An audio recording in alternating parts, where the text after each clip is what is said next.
장애 아들을 내어버린 비정한 30대 부모가 이제 범행 4년 만에 검거가 됐습니다.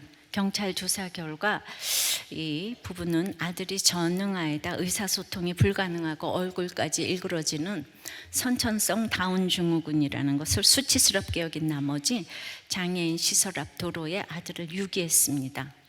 각각 정부 투자기관과 국내 굴지보험회사에 근무하는 등 사회적으로도 안정된 생활을 누리며 남부러울 게 없는 이들 부부에게 장애아 아들은 떼어내고 싶은 호가 같은 존재였습니다.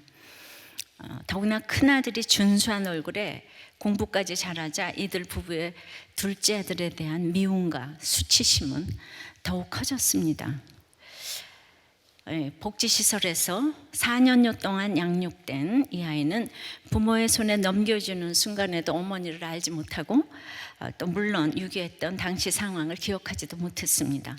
경찰 관계자는 어떻게 안정된 직장까지 가진 부모가 이렇게 아들을 버렸는지 납득할 수 없다면서 버려진 아들이 제대로 키워질지 걱정이 앞선다고 말했습니다. 여러분들이라면 어떤 쪽을 택하겠습니까? 공부 잘하고 준수한 아들입니까? 다운 증후군의 작은 아들입니까? 나눠보세요. 그럼 누구 택할 거예요? 누구 택할 거예요? 아예 한 아들만 택하려면 잘난 아들을 잘 키우기 위해서 아픈 아들을 버렸는데 그것이 영광된 선택을 한 것일까요? 팔복의 핵심은 가난이고 주제는 핍박이라고 했습니다. 거꾸로 하면 부여한 자는 화가 있나니 지옥이 저의 것이미요 라고 했습니다. 이 세상에서 가장 안 좋은 단어는 이기적이라는 단어입니다.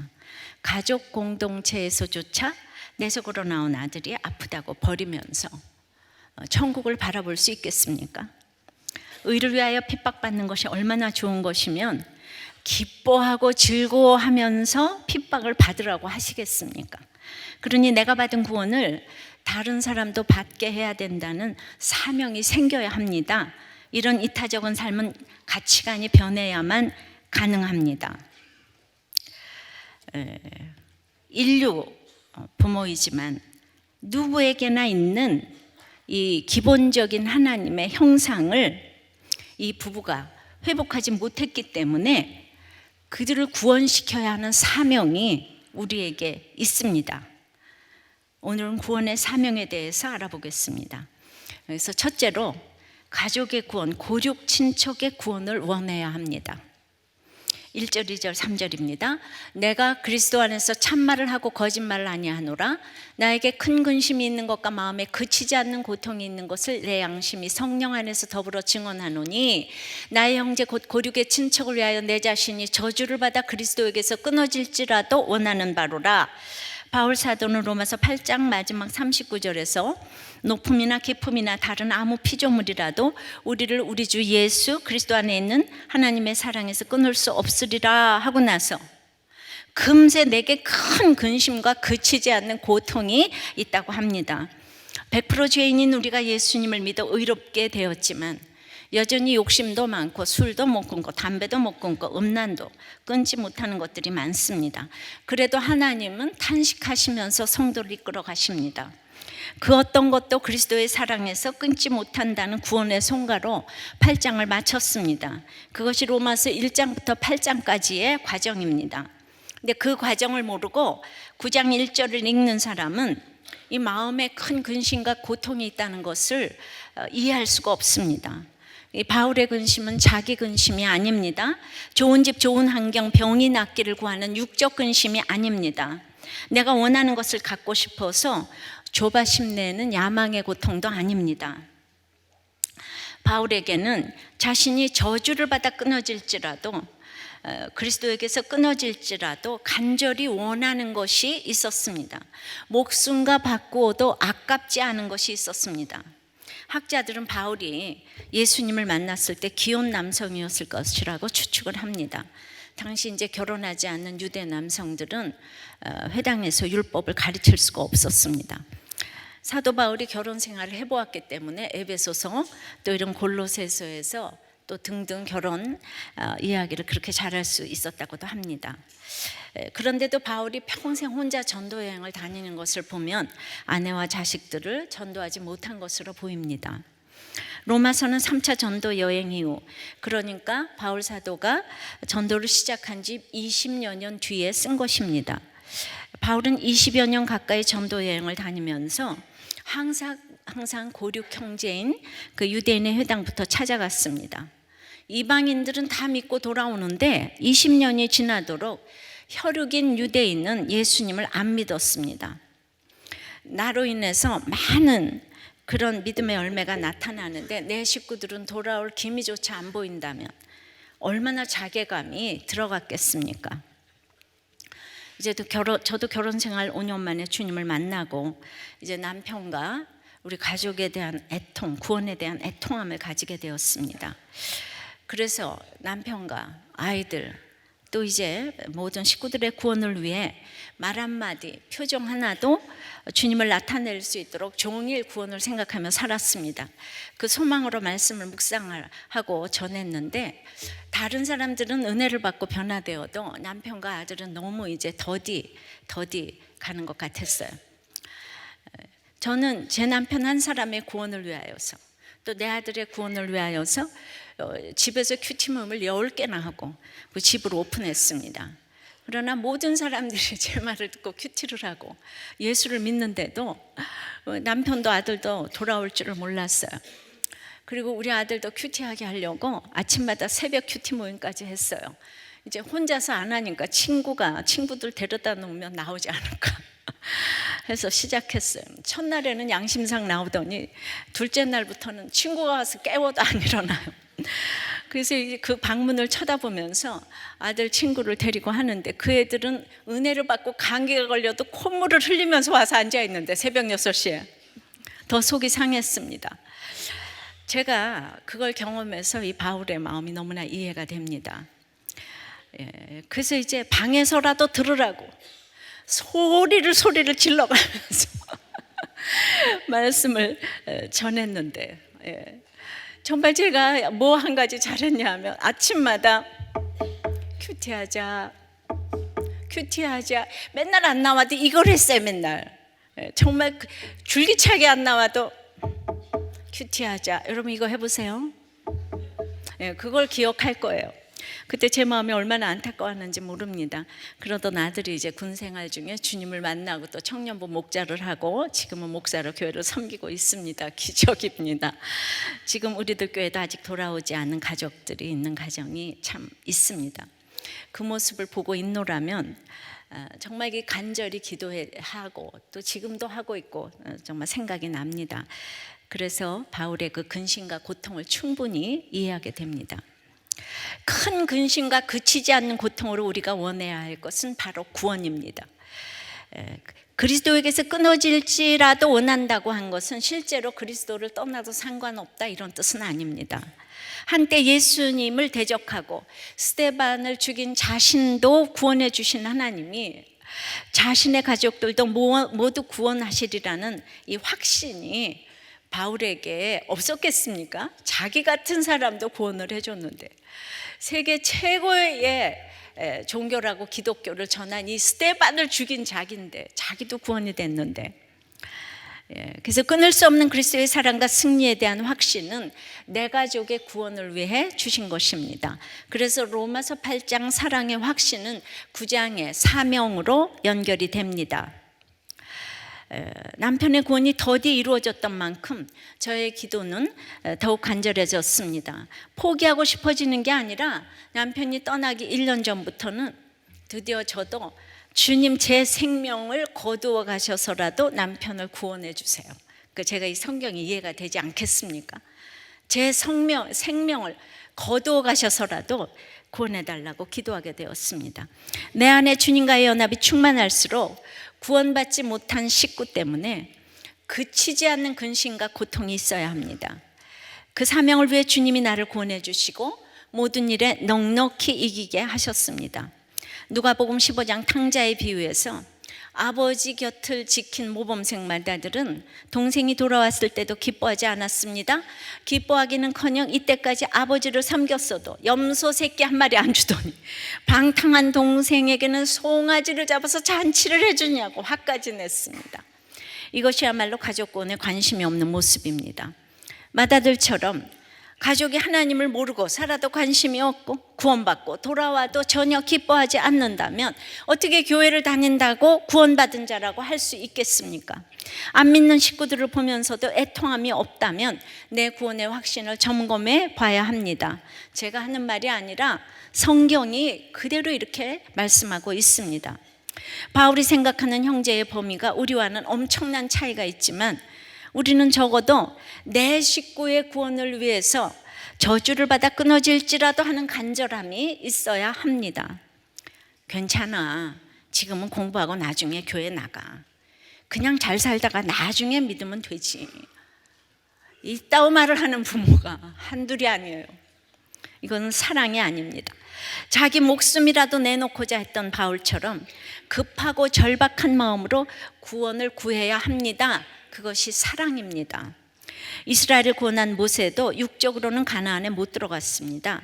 그렇지만 모세는 모세 자신이 생명책에서 없어질지라도 이스라엘의 구원을 원한다고 했습니다. 바울의 교륙은 안 믿는 정도가 아니고 자신을 핍박하고 예수님을 죽인 사람들입니다. 그런데 그들을 위해서 끊을 수 없는 주님의 사랑이지만 그 사랑에서 끊어질지라도 그들의 구원을 원한다고 하는 이 사랑이 우리에게 있어야 합니다. 바울이 이 정도로 기도했다면 유대인들이 얼마나 힘든 상대이겠습니까? 얼마나 사랑하고 구원을 원했으면 그랬겠습니까? 실제로 2000년이 지난 지금도 유대인들은 구원이 안 되고 있습니다. 이 세상에서 최고로 힘든 구원의 대상이 유대인들입니다.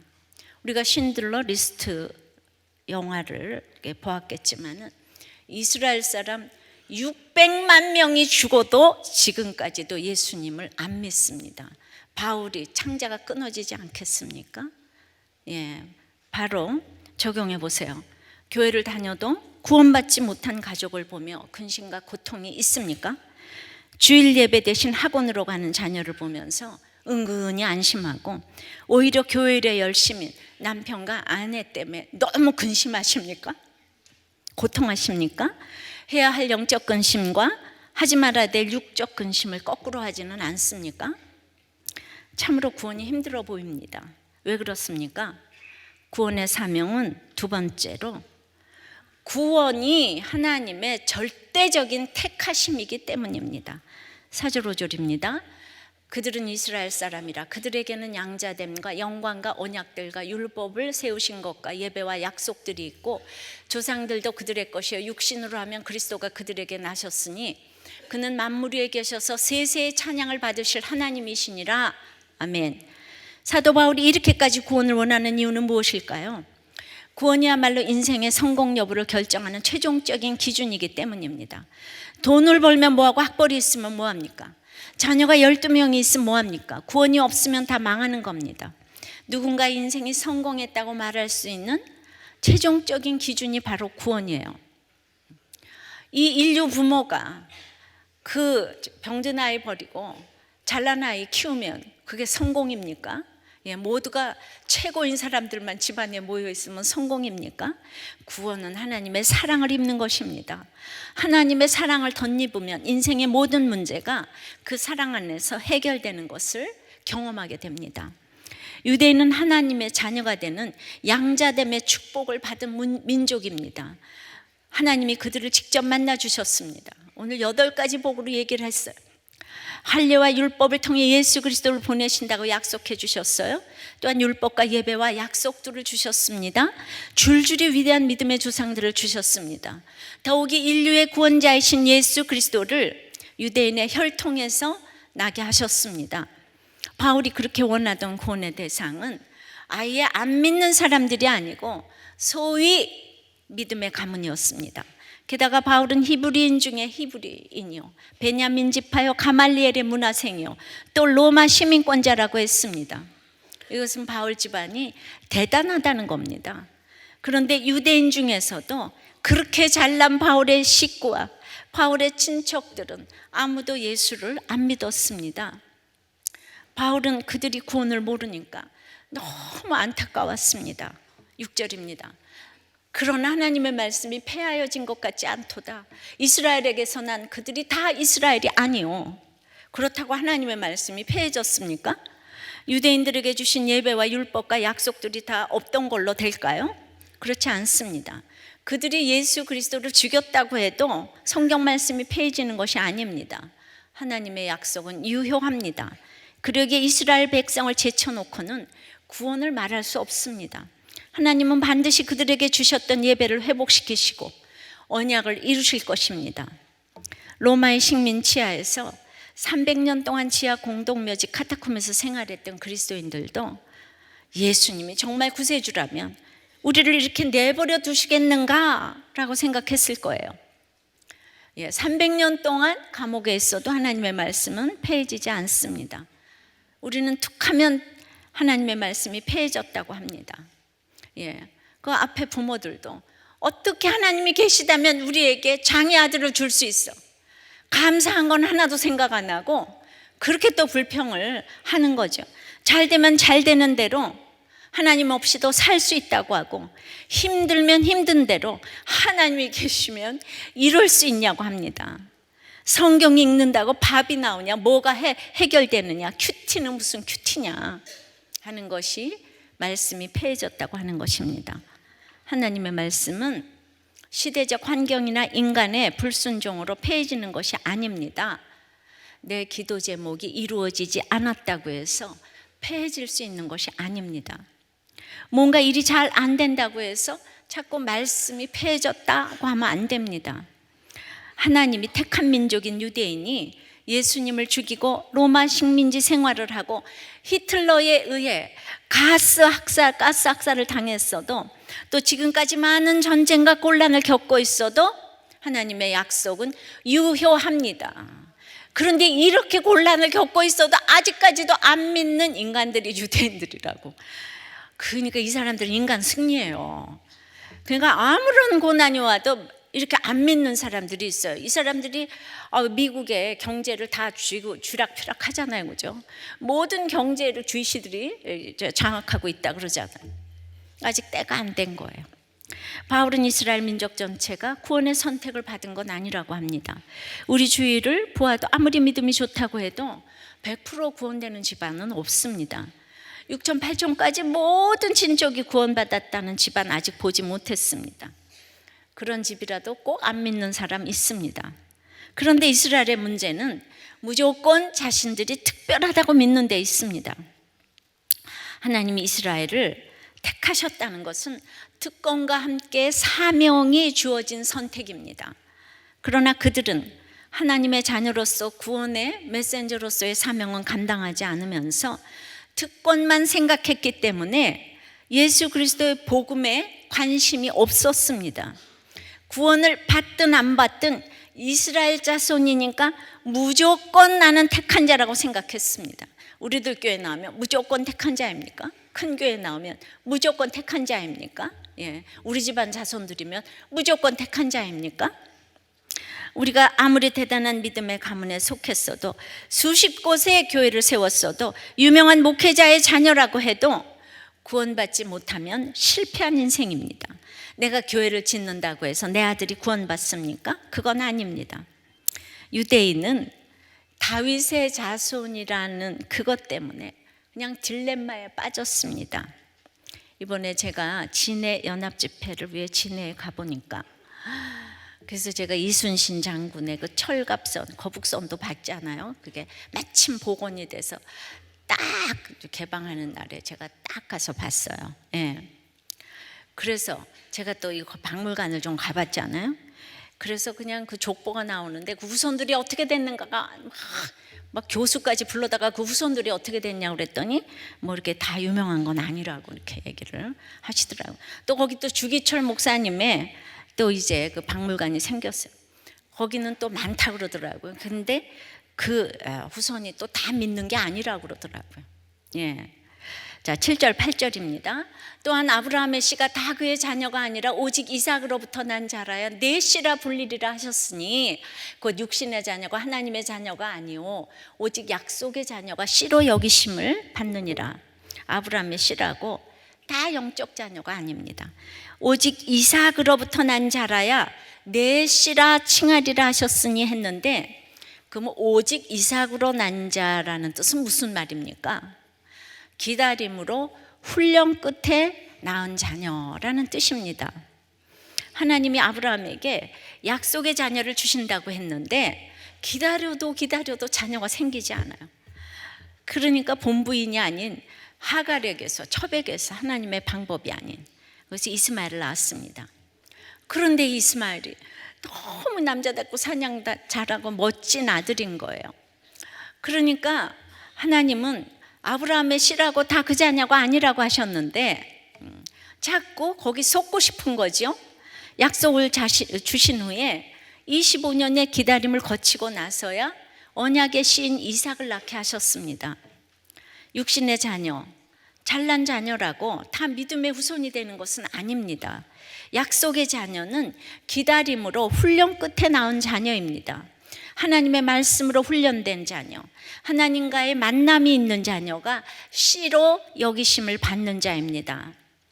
내가 하나님의 자녀인데 내 아들, 딸이 하나님을 믿지 않는다면 나하고 무슨 상관이 있겠습니까?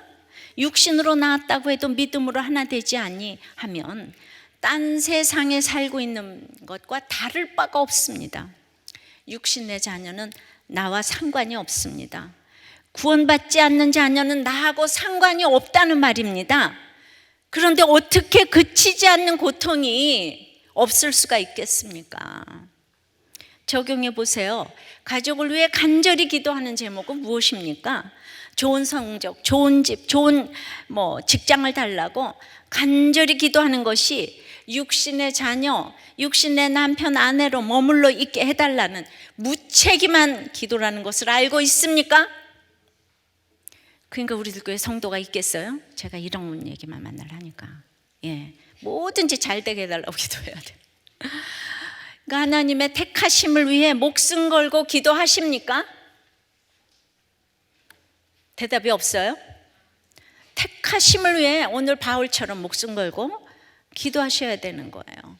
날마다 입만 열면 맨 처음에는 그걸 위해서도 기도해야 되겠지만 내가 몇십 년 신앙생활에도 맨날 좋은 성적, 좋은 차, 좋은 결혼, 좋은 직장 이것만 위해서 기도하시면 안 된다 이거죠. 자, 세 번째, 구원의 사명에는 약속의 말씀이 있습니다. 9절입니다.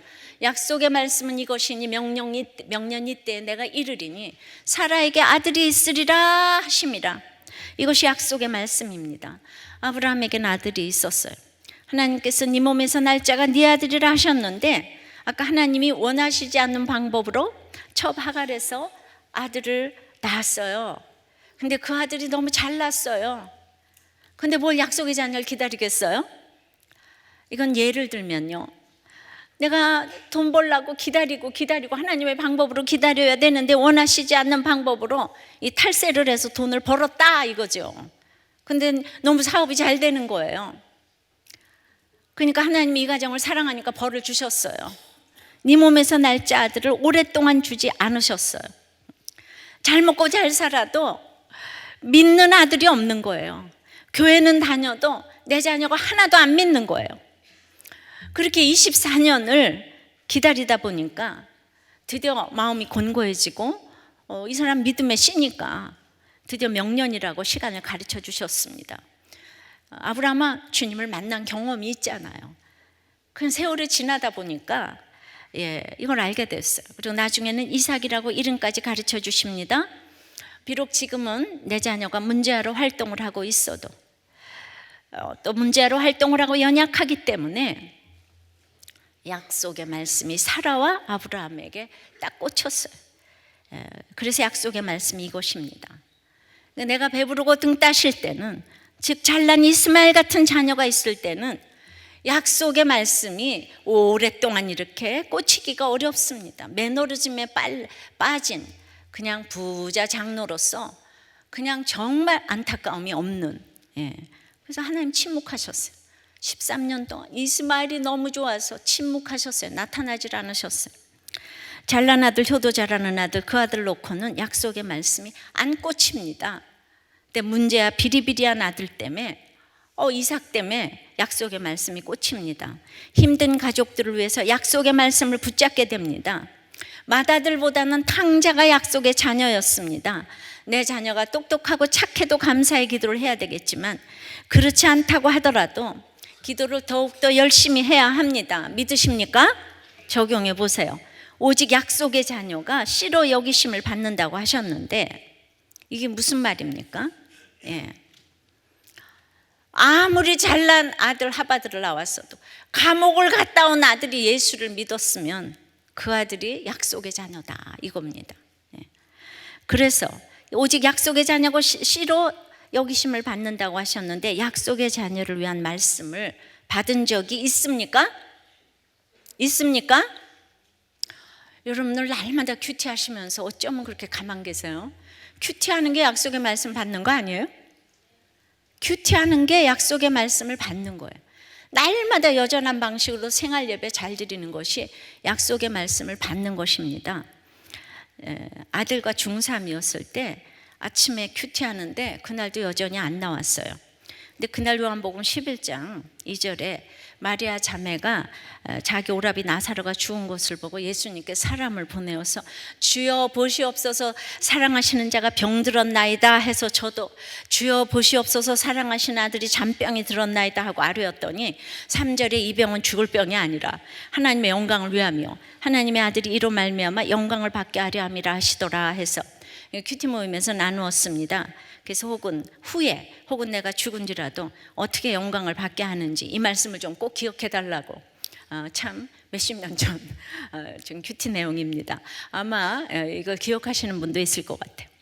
그때는 된 것이 없어 보이지만 약속의 말씀으로 받은 말씀입니다. 이렇게 구원의 사명은 약속의 말씀으로 기다리는 것이지 인간의 노력으로 믿음도 짠, 성적도 짠, 회사도 짠, 이렇게 해서 보여지는 것이 아닙니다. 그러기 위해서 네 번째는 구원의 사명은 고정관념을 넘어서야 합니다. 구원의 사명은 그래서 우리는 고정관념 이걸 넘어서야 합니다.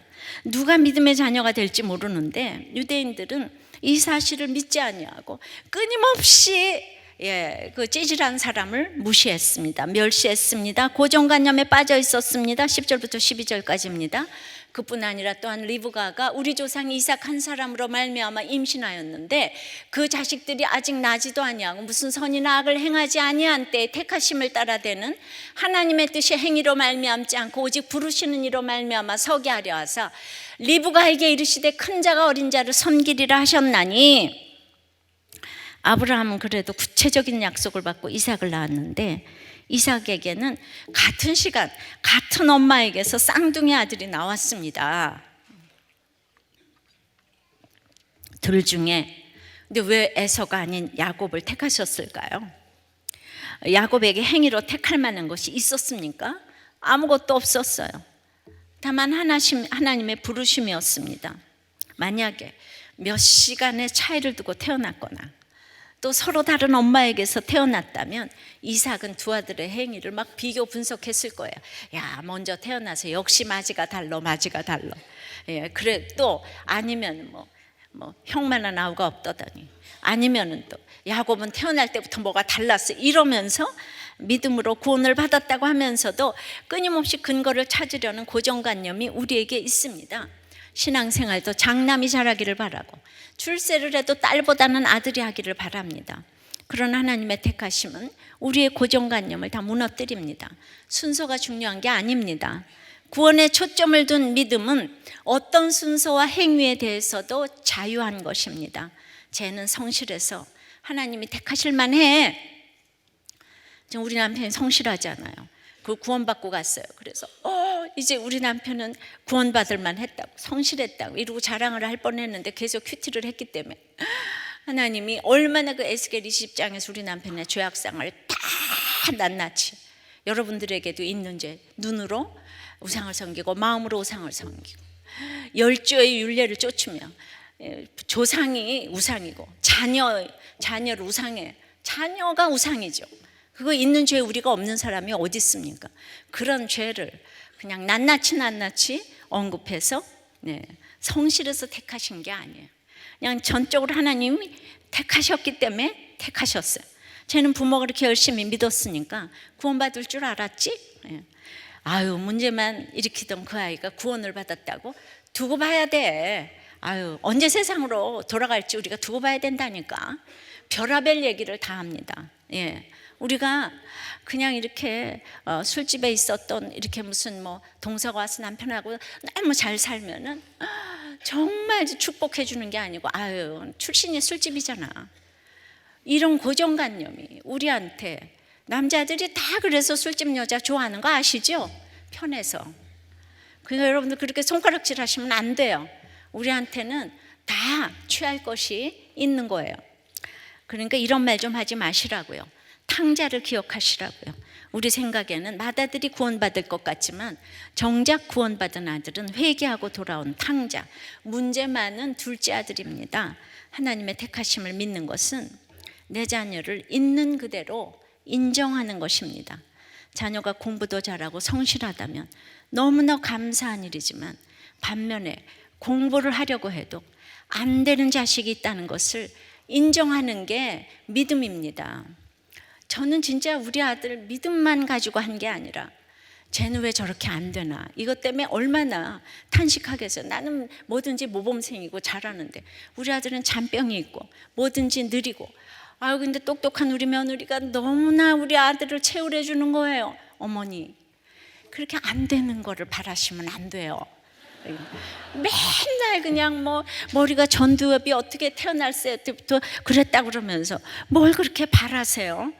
야, 근데 우리 며느리가 저보다 더 똑똑하니까, 이 똑똑해도 이렇게 기다려주고 인정해야 되는데, 제가 정말 이 회개를 합니다.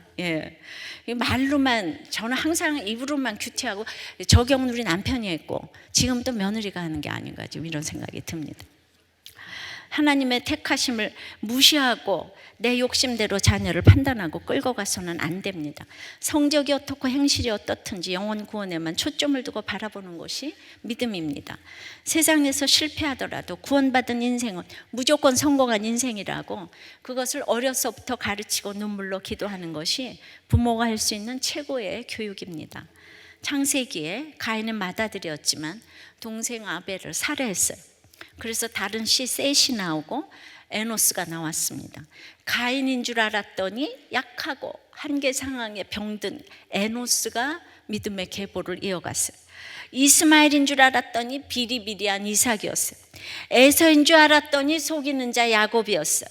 맏아들 르벤인 줄 알았더니 또 너무 착해서 요셉인 줄 알았더니 며느리와 가늠한 유다라고 하셨어요. 성경은 창세기만 통해서도 우리의 고정관념을 계속해서 뒤엎습니다. 약하고 콩가루 같은 집안에서 영적 자녀가 계속해서 나옵니다. 이것을 믿음의 눈으로 볼 수 있어야 합니다. 적용해 보십시오. 여러분의 고정관념은 무엇입니까? 딸보다 아들입니까? 아들보다 딸입니까? 배우자를 고를 때 스펙 있는 사람이 더 믿음도 있을 것 같지 않습니까? 여러분들의 고정관념은 어떻습니까? 자, 구원의 사명은 5번째, 모든 것을 넘어서는 사랑입니다. 13절입니다. 기록된 바 내가 야곱은 사랑하고 에서는 미워하였다 하신가 같으니라. 아무리 내 자녀라고 해도 영적 자녀, 주님 만난 자녀를 섬기는 것이 성공한 인생입니다. 아까도 말했죠.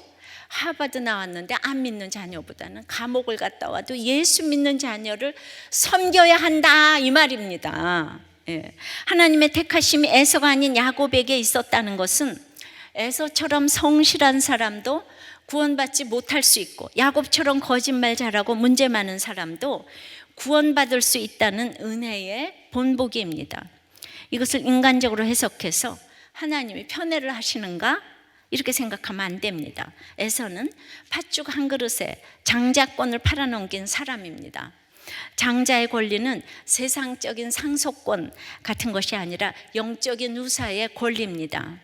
이스라엘의 택하심의 특권뿐 아니라 사명도 있다고 한 것처럼 장자권은 구원을 위해 살고자 하는 특권과 사명이라고 볼 수 있습니다.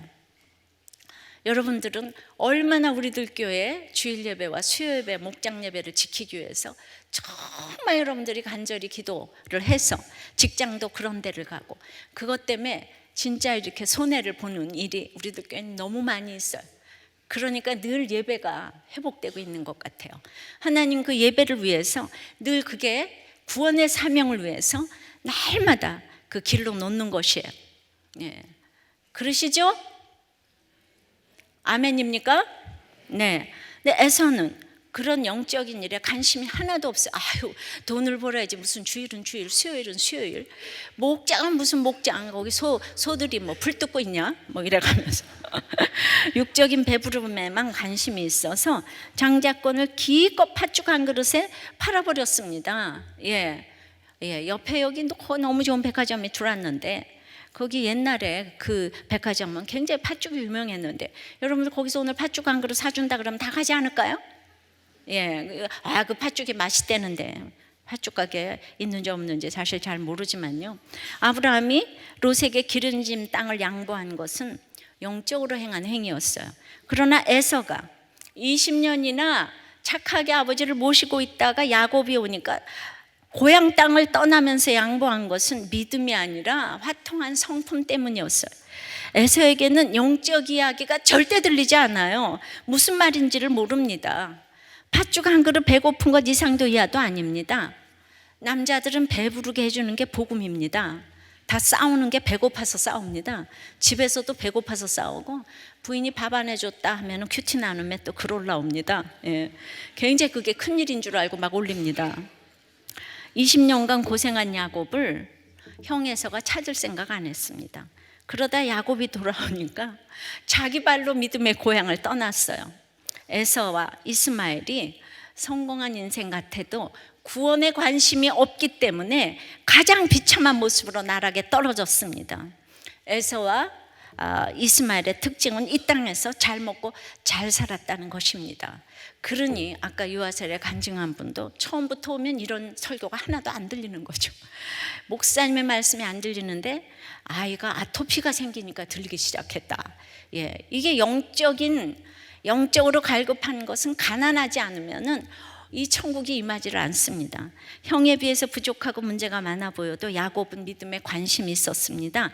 돈 좋아하고 여자 좋아하다가 삼촌 라반에게 속아서 자기도 속였으니까 속아서 고생을 했어도 세상에 그 재물 가지고 거기서 살면 되는데 부인은 넷에다가 아들은 12이나 까놨으면 거기서 그냥 살면 되는데 그냥 그걸 다 가지고 그래도 약속의 땅으로 베들레헴 찬송의 떡집으로 다시 돌아가고자 한 거예요. 에서는 세상에 그 약속의 땅에서 야곱이 배기 싫으니까 떠나요. 그죠? 이 형제 간에 정말 이 믿음이 아니면 해석이 안 되는 문제예요. 그냥 떠나버렸어요. 이 순전히 인간적으로 생각하니까 야곱은 에서와의 만남이 두려웠지만은 믿음의 후손으로서 내가 아버지의 그 믿음, 이게 영적 계보를 의미합니다. 우리의 생각을 완전히 뒤엎고 하나님은 약한 자를 부르시고 사랑하시는 것입니다. 가인이 살인을 하고 다른 씨가 계속 주제인 것이 선택론입니다. 믿음이 없이는 해석이 안 되는 것이 선택론입니다. 정말 하나님이 원하시는 것은 내 자신의 구원으로 시작해서 형제의 구원 때문에 고통하는 것입니다. 나만 구원받아 행복할 수가 없는 것입니다. 구원받아서 너무 감사하지만 거기에는 반드시 고통이 수반되는 것입니다. 구원받기를 거절하는 식구들, 부모, 형제, 자매들 때문에 가슴이 미어지셔야 합니다. 구원의 기쁨에는 이렇게 모든 것을 넘어서는 사랑이 있습니다. 그 그치지 않는 고통은 바로 모든 것을 넘어서는 사랑입니다. 적용해 보세요. 가정이나 직장에 대한 나의 관심은 영적인 것입니까? 육적인 것입니까? 이 참으로 벌어다 주는 돈, 또 혹은 직장에서의 대인관계 때문에 복음을 전할 영적인 기회를 딸마다 무시하지 않습니까? 구원을 위해 기도하고 전도하는 것이 세상 지위와 능력과 한경을 넘어서는 특권인 것을 경험하십니까? 뭔 말인지 하나도 모르겠어요. 여수 애양원에서 한센병자들을 돌보며 복음을 전하신 손양원 목사님, 아무리 강조해도 지나침이 없어서 오늘 또 다시 한번 말씀드립니다. 1948년 여순 반란 사건 때 두 아들을 잃으셨어요. 예수님을 부인하지 않는다는 이유로 같은 학교 하구들인 반란군에게 그 총살을 당했습니다. 그 가족과 교인들이 모인 그 장례식에서 손 목사님은 내가 두 아들의 순교를 접하고 깨달은 몇 가지 은혜로운 감사의 조건을 이야기하므로 답사를 대신할까 합니다 하면서, 첫째로 나 같은 죄인의 혈통에서 순교의 자식들을 나게 하신 하나님께 감사드립니다. 둘째, 허다한 많은 성도들 중에서 어찌 이런 보배들을 주께서 하필 내게 주셨는지 그 점 또한 감사합니다. 셋째로 삼남 삼녀 중에서 가장 아름다운 두 아들 장자와 차자를 바치게 된 나의 축복을 하나님께 감사합니다. 넷째, 하나들의 순교도 귀하다 하거늘 하물며 두 아들의 순교리요 하나님 감사합니다. 다섯째, 예수 믿다가 누워 죽는 것도 큰 복이라 하거늘 하물며 전도하다 총살 순교 당함이리요 하나님 감사합니다. 여섯째, 미국 유학 가려고 준비하던 내 아들 미국보다 더 좋은 천국 갔으니 내 마음 안심되어 하나님 감사합니다. 일곱째, 나의 사랑하는 두 아들을 총살한 원수를 회개시켜 내 아들로 삼고자 하는 사랑의 마음을 주신 하나님께 감사합니다. 여덟째, 내 두 아들의 순교로 말미암아 무수한 천국의 아들들이 생길 것이 믿어지니 우리 아버지 하나님께 감사합니다. 이것이 구원의 사명 아니겠습니까? 아홉째, 이 같은 역경 중에서 이상 8가지 진리와 하나님의 사랑을 찾는 기쁜 마음, 여유 있는 믿음 주신 우리 주 예수 그리스도께 감사합니다. 끝으로 나에게 분수에 넘치는 과분한 큰 복을 내려주신 하나님께 모든 영광을 돌립니다. 이 일들이 옛날 내 아버지 어머니가 새벽마다 부르짖던 수십 년 동안의 눈물로 이루어진 기도의 결정이요, 나의 사랑하는 한센병자 형제 자매들이 23년 동안 나와 내 가족을 위해 기도해준 그 성의의 열매임을 믿어 의심치 않으며 여러분께 감사드립니다. 그 손 목사님은 아들을 죽인 학생 안재선이라는 학생을 양자로 삼았습니다. 따님의 간증을 들으니 자기 동생들을 죽인 안재선 씨와 함께 사는 것이 너무 힘들었다고 해요. 손 목사님과 죽은 아들들뿐 아니라 온 가족이 이 한 사람의 구원을 위해 희생과 섬김의 훈련을 받은 것입니다. 구원을 위해 큰 근심과 그치지 않는 고통이 있다는 것은 이런 것입니다.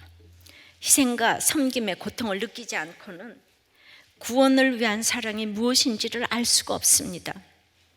진정으로 구원을 원하는 자만이 인간의 모든 가치관과 능력과 죽음까지도 넘어서는 사랑을 할 수 있습니다. 경남 함안군의 산돌 손양원 목사님 기념관이 지난달에 개관이 되었습니다. 여러분의 헌금으로 우리들 교회 방이 있습니다. 가면은 우리들 교회 이름이 써진 룸을 가시면 들려보시기를 바랍니다. 구원은 인간의 모든 것을 초월하시는 하나님의 사랑입니다. 인류 부모이지만 다운 증후군 아이를 이렇게 버린 부모가 있는가 하면, 두 아들을 죽인 살인자를 입양해서 키운 그 사랑은 손 목사님이 위대한 것이 아니고 하나님께서 주신 사랑입니다. 그것이 하나님 아버지의 그 마음인 것입니다. 하나님의 형상을 아직 회복하지 못했기 때문에 그 다운 증후군 부모를 우리는 정죄해서는 안 됩니다. 그런 사람이 구원받아야 될 1호 대상입니다. 하나님의 형상이 우리 가운데 의식하지 못해도 인간에게는 하나님의 형상이 무의식적으로 다 있다고 했어요. 그렇기 때문에 우리 손 목사님이 그 하나님의 형상을 보이는 이런 끊을 수 없는 하나님의 사랑에서 끊을 수 없는 것을, 내가 저주를 받아 끊어질지라도 형제 고륙의 구원을 원하는 적용을 이렇게 하심으로 사람들에게, 무수한 사람들을 주님께 이끌어내는 그 역할을 하셨습니다. 이건 옳고 그름의 문제가 아닌 것입니다. 그러니까 우리는 여기에 구원의 사명이 있는 것입니다. 제일 안 좋은 단어가 이기적이라고 했습니다. 인간은 누구나 이기적이에요. 그러나 이타적이 어떻게 될 수가 있겠습니까? 사람은 사랑을 할 수도 만들 수도 지울 수도 없는 거예요. 아까 간증하신 집사님처럼 내가 환경이 안 좋을 때는 있는 대로 교회를 다니고 고학을 했지만 환경이 되니까 술, 도박, 음란 여기에 다 젖었다고 했어요. 내가 너무 모범생같이 보였지만 그 환경에 모든 것이 따라간다고 했습니다. 그러므로 이렇게 로마서 8장까지 모든 성화와 영화를 이룬 사람은 구원의 사명을 가지고 그치지 않는 고통으로 그리스도에게 저주를 받아 끊어질지라도 내가 고륙 친척의 구원을 원한다는 이 사명으로 나가야 하는 것입니다. 한 영혼이라도 구원하시려는 하나님의 열망이 우리의 열망이 되기를 축원합니다. 말씀을 맺겠습니다. 구원의 사명은 가족부터 시작이 됩니다. 여기에 큰 근심과 그치지 않는 고통이 있으십니까? 자기 근심, 내 근심 하지 말고 하나님의 이 영적 근심을 하시기 바랍니다. 구원은 선택이라고 했습니다. 그리고 고정관념을 깨트리는 것이라고 했어요. 큰 자가 어린 자를 섬기는 것이라고 했습니다. 네. 목자가 목원을 섬기고 목사가 목자를 섬기고 그렇게 우리의 모든 고정관념을 뒤엎는 것입니다. 구원의 사명은 그러므로 모든 것을 넘어서는 사랑입니다. 찬양하고 기도하겠습니다. 네, 전해주신 말씀 마음에 새기며 하나님 아버지의 마음 고백하겠습니다. 아버지 당신의 마음이 있는 곳에 나의 마음이 있기를 원해요. 아버지 당신의 눈물이 고인 곳에 나의 눈물이 고이길 원해요. 아버지 당신이 바라보는 영혼에게 나의 두 눈이 향하길 원해요. 아버지 당신이 울고 있는 어두운 땅에 나의 두 발이 향하길 원해요. 나의 마음이 아버지의 마음 알아. 내 모든 뜻 아버지의 뜻이 될 수 있기를 나의 온 몸이 아버지의 마음 알아. 내 모든 삶 당신의 삶 되기를. 더 간절히 한 번 더 고백하겠습니다. 아버지 당신의 마음이 있는 곳에 나의 마음이 있기를 원해요. 아버지 당신의 눈물이 고인 곳에 나의 눈물이 고이길 원해요. 아버지 당신이 바라보는 영혼에게 나의 두 눈이 향하길 원해요. 아버지 당신이 울고 있는 어두운 땅에 나의 두 발이 향하길 원해요. 나의 마음이 아버지의 마음 알아. 내 모든 뜻 아버지의 뜻이 될 수 있기를 나의 온 몸이 아버지의 마음 알아. 내 모든 삶 당신의 삶 되기를 나의 마음이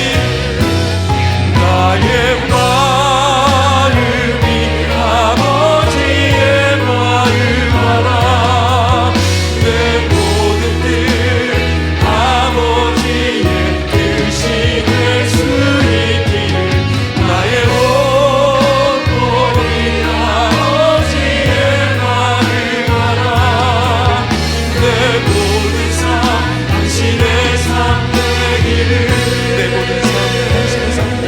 구원의 확신이 있습니까? 구원 때문에 그치지 않는 고통이 있습니까? 우리가 정말 여러분들이 원하는 것은 무엇입니까? 하나님께서 주려고 하시는 것은 무엇입니까? 정말 가족의 구원입니까? 자기 근심입니까? 육적 근심입니까? 우리가 손양호 목사님 그런 한 분의 이런 기도 때문에 이만큼 축복을 받았습니다. 이제 내 형제 고륙의 구원을 위해 우리가 이렇게 하나님의 은혜를 사랑을 받았으면 그치지 않는 고통으로 형식적인 기도를 하지 아니하고 정말 창자가 끊어지는 기도를 통하여서 고륙 친척의 구원을 위해서 구원의 사명으로 나가게 해달라고 다 같이 기도하겠습니다. 아버지 하나님, 우리가 인생을 살아오면서 참 그치지 않는 고통이 있는 것을 아버지 하나님, 그것이 이제 교회를 다닌다고 영적 근심인 줄 알았습니다. 다시 생각해 보니 끊임없는 육적 근심을 영적 근심으로 포장을 하고 온 것이 너무나 많이 있다고 생각이 됩니다. 인류 부모가 장애 아이를 버린 것이나 우리 손양원 목사님이 그렇게 엄청난 사랑을 베풀어 준 것, 이게 하나님의 형상이 회복되고 회복되지 않고의 차이인데 얼마나 끊임없이 우리가 정죄를 하고 옳고 그름으로 생각하는지 모릅니다. 정말 불쌍한 이 인류 부모, 이 인류 부모가 우리 가족으로 자리매김을 하고 있다며 모든 것이 육이 너무나 갖춰주어서 하나님이 들어갈 틈이 없는데 사도 바울처럼 어떻게 내가 그리스도에 의해서 저주를 받아 끊어질지라도 형제의 고륙의 구원을 원한다는 기도를 하지 않을 수가 있겠습니까? 정죄의 대상이 아니라 정말 불쌍히 여기고 창자가 끊어지도록 기도를 해야 하는데 이제 우리의 이 고정관념이 너무나 많음을 불쌍히 여겨 주시옵시고 큰 자가 어린 자를 섬기리라 하셨는데 주님, 제가 이제 목사가 되어서 여러분들을 섬겨야 하는데 너무나도 부족한 것이 많이 있습니다.